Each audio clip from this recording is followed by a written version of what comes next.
Welcome back, friends. In this video, we're going to learn some basic information about two separate paths for programmers, front-end and back-end. Let's get started. Programming is not one thing. It includes programming for mobile, what we call apps, the processing of enormous amounts of data in order to find patterns or other hidden insights using something we call machine learning or artificial intelligence is another avenue. Then there's programming for the Internet of Things, those things being like your refrigerator or your car. Or a programmer might choose to specialize in robotics that are increasingly proliferating through every industry and many services as well. Or somebody might choose to concentrate on building video games, including things like virtual or augmented reality. There are programmers who work with computer graphics and program applications for CAD or computer-assisted design. And then there's network security, which is meant to protect us from malicious people and bots. But the one I want to concentrate on in this short video is web programming, and that divides into front-end programming and back-end programming. So what's the difference? Front-end programming is installed on individual users' computers. So say we head over to Amazon.com. and we do a search for sous vide. That's a kind of cooking done in a water bath. We're on our own computer, so what we're seeing is necessarily the result of front-end programming. But what happens when we type in sous vide and click enter? Behind the scenes, a machine known as a domain name server, or DNS, first translate our request to the name Amazon.com to an actual IP address that's associated with that name.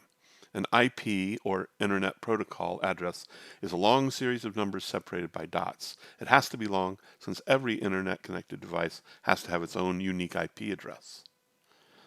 The original search request for items matching sous vide is then routed to Amazon.com's IP address.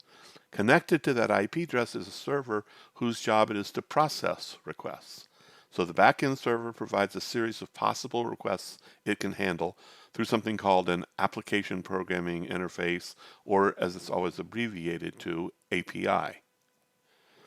Now the API looks in a database, another server, where we store huge amounts of information and returns what it finds for sous vide. But what the API returns is raw data. Now the front-end programming takes over, transforming that raw data into something we can make better sense of. And that happens over and over. Want to drill down on one of the search results? That's another request to the back-end API and more front-end programming to display the data returned. Put the item in your shopping cart? Another trip to the API where your shopping cart is stored in one of Amazon's databases. If you've ever wondered how you can come back to Amazon after a long absence and the items are still in your cart, it's because the front end makes a request to the API immediately after you log in. Does this user have any items in their cart? So web applications involve this constant back and forth between the front end and the back end. Now, back-end programmers have a wide variety of languages they can choose. Some of the more common ones are Java, C++, C#, Ruby, SQL. That's a special language for talking to databases. Python, PHP, Go, and R. Front-end programmers have only one language they need to master, JavaScript. Now, in addition, they do need to learn HTML and CSS to provide structure and styling to web pages, but these aren't strictly programming languages. Typically, a programmer will specialize in either front-end or back-end development. And back-end development encompasses so many things, back-end programmers further specialize in an area or two. Now, if I were to rank the types of programming by the difficulty of learning them, I'd probably put machine learning as the hardest and the web front end as the easiest. And our takeaways for this video? Well, programming is not monolithic. In the web sphere, programming divides into front-end programming and back-end programming. Front-end programming is executed on users' machines.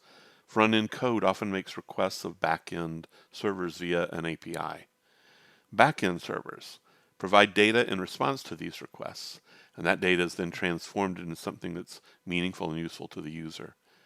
And finally, programmers typically specialize in one aspect of web programming.